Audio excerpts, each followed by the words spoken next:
The cheating scandal that's rocking the world of chess. Hi there, everyone. I'm Jeff, and this is Plain English lesson number 513, the telephone area code for Cincinnati, Ohio. My first cell phone number ever started with 513, back when I lived in Ohio. That was a long time ago. JR is in Chicago. He's the producer, and he has uploaded this full lesson to plainenglish.com/513. Coming up today, the world's number one chess player lost to a player ranked 40th in the world. And then the champion, Magnus Carlsen, accused that other player of cheating, and the allegation has divided the chess world in two. In the second half of the lesson, we'll talk about the English expression stop short of, and we have a song of the week. Let's make our first move now.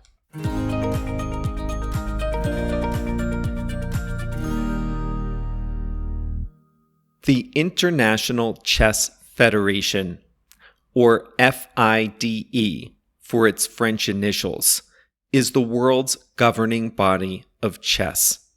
It's like FIFA, only for chess. The federation awards titles and rankings to chess players. Grandmaster is the highest title. There are about 1,700 grandmasters in the world. Russia has 256 grandmasters. The United States is a distant second with 101. Germany, in third place, has 96. The world's number one player is Magnus Carlsen. He's Norwegian and 31 years old. He has a mop of wavy dark hair, and even in candid photographs, he looks like he's in deep concentration. He has been the world's number one ranked chess player since 2011. He reached the highest rating of any chess player in history, besting Garry Kasparov's highest career rating. He's won the World Chess Championships 5 times, including in 2021, the most recent tournament.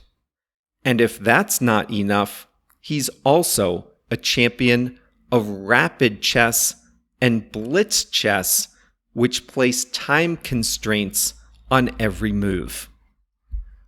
But Magnus Carlsen is now in the news for something other than his play. He has accused a 19-year-old American player of cheating. The controversy started at the Sinkfield Cup in St. Louis, Missouri this September. At that tournament, Hans Niemann, the American teenager currently ranked 40th in the world, he beat Carlsen in a shocking upset. Carlsen had won 53 consecutive games. The world champion then lost to a player considered far inferior. Even after losing that game, Carlsen was still in the tournament.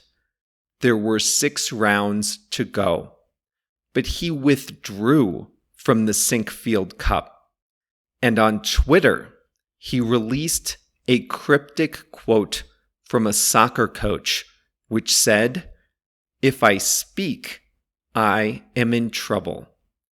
Many people considered that tweet to be a veiled accusation that Hans Niemann had cheated. The two met again in an online tournament later that same month. The game started, and each made his first move. But then, Carlsen withdrew from the game after his opening move. It was a public repudiation of his opponent. After withdrawing from that one game, Carlsen went on to win that tournament. But he made veiled references to cheating in the game of chess, saying that cheating should be dealt with seriously. Again, he stopped short of directly accusing Niemann of cheating, but there was no doubt about what he meant to say.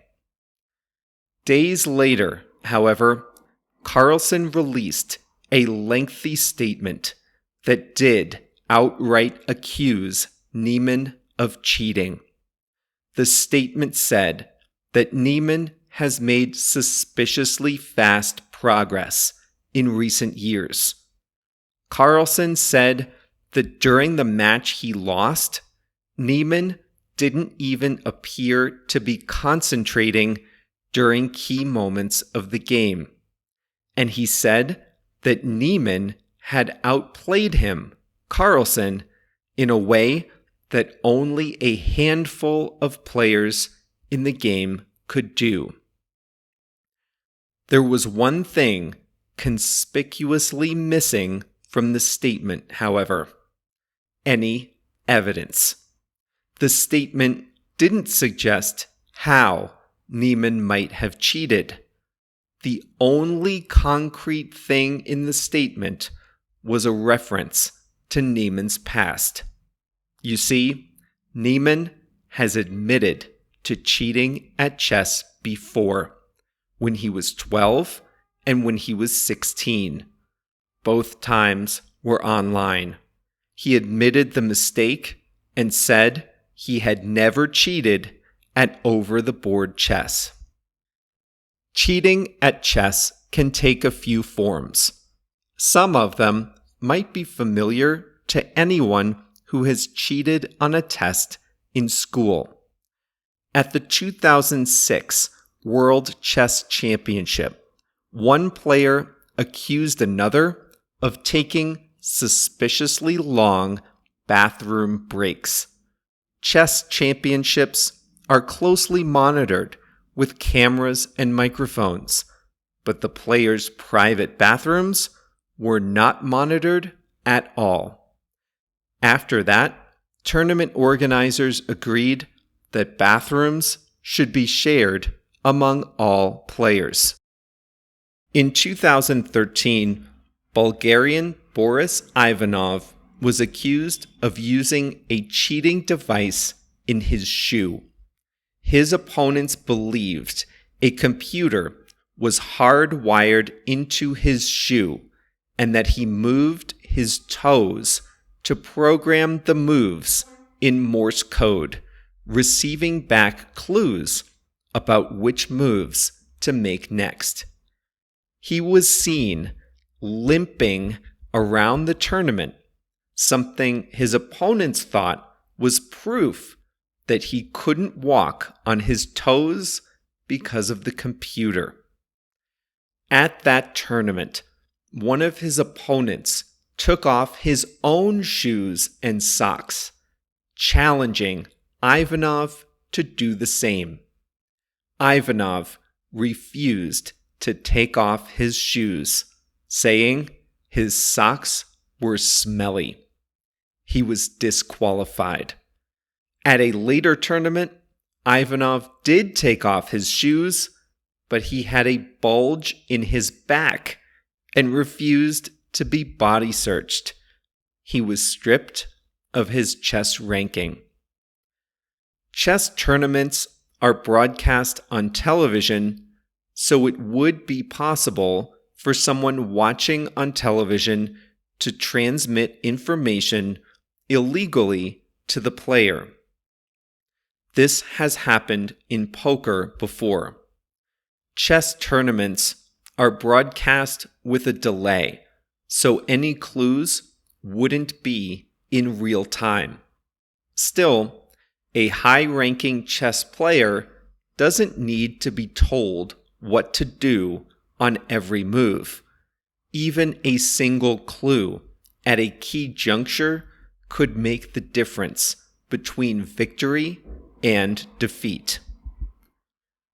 The FIDE, chess's governing body, has launched an investigation into the cheating allegations. So far, there's no evidence that Hans Niemann has cheated. Niemann has even offered to play Carlsen naked to prove he's honest.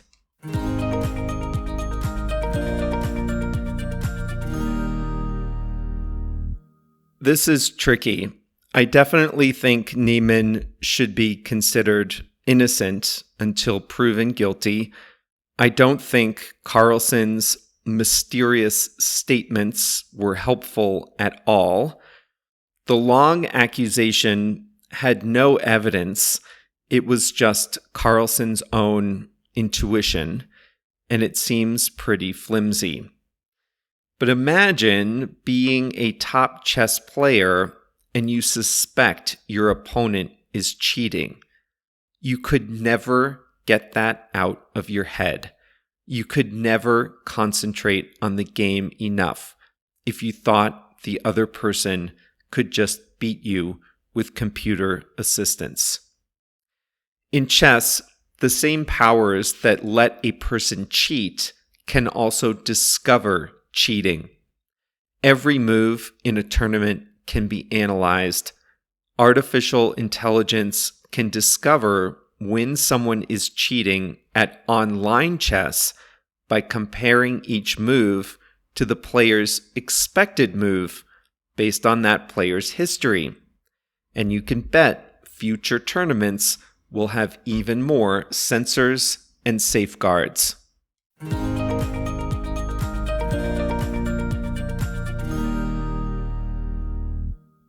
Today's expression is to stop short of something. If you stop short of something, you don't quite do it, but you get really close. This is often used with statements, and we use it with statements when we almost say something definitively, but we don't quite go there. Last week, we talked about ESG investing and the idea that investors like to put their money in companies that they think are doing good in the world, and they like to take their money away from companies that are not. In the US, large universities have endowments. This is a big pot of money that accumulated from rich donors over the years. Universities invest their endowments, and they use the income from the investments to pay for their operations. That way, they can charge less tuition or offer richer amenities. It's a common thing for student protesters to want their universities to divest of companies that pollute the environment, make unhealthy food, or even exist in Israel, among other terrible things in the eyes of these students. The students are clamoring for divestment, which is like a boycott of companies that do these terrible things. The sentiment may, in some cases, be admirable, but student protesters are not known for their real-world, clear-eyed thinking. The university administrators are trying to make the most money from their investments, and many would prefer not to listen to these protesters. Still, the universities don't want to outright ignore their own students. So, I saw a story that said Princeton University would steer its investments away from 90 fossil fuel companies, but the university stopped short of using the word divestment. So the university is pulling its money out of these 90 companies, we think. They are doing what the students want. But the university stopped short of using the word divestment. They went right up to the line. The protesters demand divestment, meaning selling stocks in companies that do bad things, like produce energy. The university is doing that. So they are doing what the student protesters want, which is divestment. But the university is not using the word. They stopped short of using the word divestment. Here's another story. In Stockton, California, 5 people have been killed in 3 months, and police suspect they are connected. So wait, is a serial killer on the loose? Should everyone be afraid?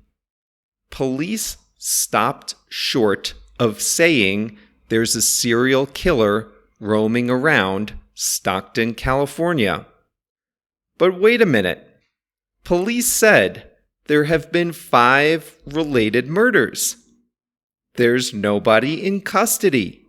They haven't solved the crimes. So, can we put 2 and 2 together and say there's a serial killer on the loose? Maybe, but the police didn't say that. The police stopped short of saying there's a serial killer on the loose in Stockton. They'll let you draw your own conclusions, but they didn't quite say that there's a serial killer out there. Russia's war in Ukraine is not going well. Russia has not made the kinds of advances it has wanted. And then Ukraine captured back a lot of cities it had lost early in the war. The Russian government can lie all it wants, but it can't hide the basic truth that this war is not going well. So a lot of people in Russia are criticizing the war effort, but they are stopping short of criticizing Vladimir Putin. People are criticizing the military leadership. They're criticizing the strategy. They're criticizing the execution, but they're stopping short of criticizing the person at the very top. They don't quite go there. They get right up to the line, but they don't cross it. So you can see the pattern here is all about statements and what you say. Princeton stopped short of calling its investment decisions divestment. Police stopped short of saying that a serial killer is on the loose. Critics stopped short of criticizing Vladimir Putin directly. All this is about statements. And that is how I used it earlier today in the lesson about Magnus Carlsen, the #1 chess player. After the American teenager Hans Niemann beat Carlsen, Carlsen made it clear to the world that he thought Niemann had cheated, but he stopped short of directly accusing Niemann. He made a big show of withdrawing from a game after making just one move, and he immediately said that cheating needs to be addressed in the game. There is no doubt what he was thinking but he still stopped short of directly making an accusation. That was in the first few weeks of the controversy. Carlsen did later release a statement that made the accusation explicitly, but in those first few weeks, he stopped short of making an accusation directly.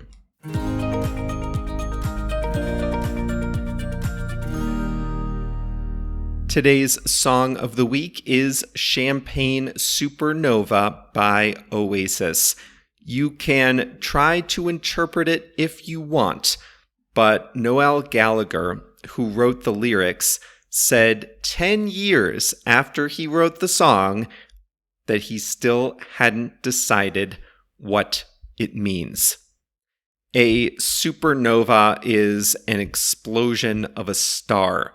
So the lyrics invite you to imagine a champagne supernova in the sky. This song was really popular in high school. When I was in high school, 1995, it came out. Champagne Supernova by Oasis is the song of the week, thanks to JR. Do you remember your first cell phone number, by the way? I said at the beginning that my first phone number started with 513. I think it was 513-255 something. I forget the ending now. Well, now that I've moved to Mexico, I'm going to get only the third cell phone number of my life. I'm going to keep my 312, my Chicago number, on Google Voice. I can't give that one up. It was my phone number for more than 15 years. Now that's a long time. Of course, I get spam calls on it every 5 minutes, but that's another story. Well, that's all for today's lesson. Congratulations on making it to the end of another Plain English lesson. This was number 513, so you can find the full lesson at plainenglish.com/513. See you back here on Monday for another one.